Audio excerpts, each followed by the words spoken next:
سلام، چطورین؟ خوبین بچه ها؟ خوش اومدین به یک ویدیوی دیگه با من. امروز با من همراه باشین. قراره واسه اولین بار با هم بریم سافاری.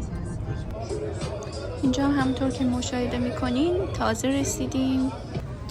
یه خورده فضا شلوغه و این قسمت هم براتون بذارم فضاشو ببینین. اینجا هم همسر عزیزم در حال چفیه بستن هستش. ببینیم چجوری میشیم. چطور شد؟ چفیه بهم میاد یا نه؟ خودم که خوشم اومد. بریم با هم داخل مغازه رو ببینیم.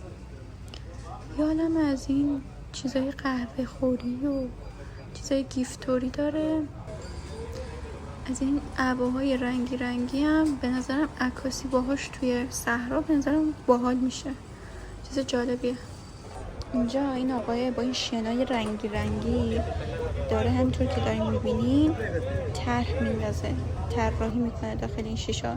اینا نمونه کاراشن، نگاه کنین چقدر باحالن. طرح صحرا و اینجور چیزا، خیلی هنر باحالیه و اسمتونم بخواین داخلش مینویسه باشن.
I give.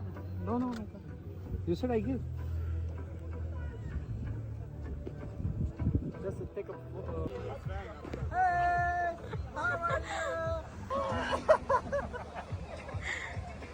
You poof karta hai. بریم اینجا دستمون رو هنو بزنیم. خانمه داشت واسه من طرح میکشه اینجا. طرح گل، یه طرح گل ساده برام کشید.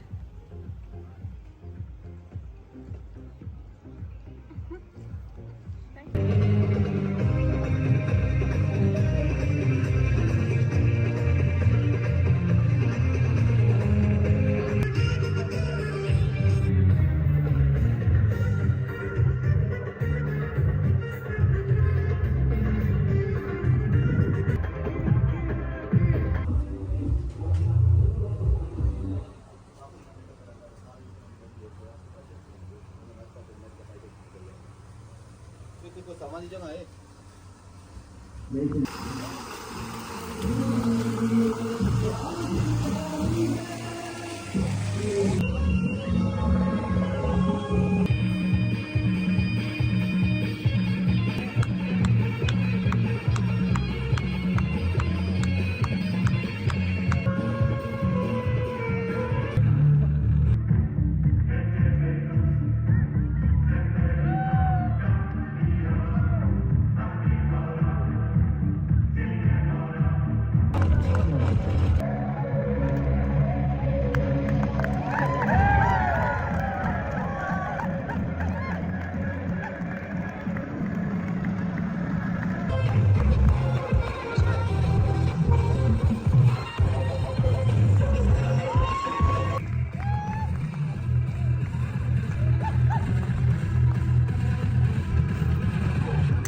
از عکسایی که اینجا از همون گرفته بودن و چاپ کردن به همون دادن.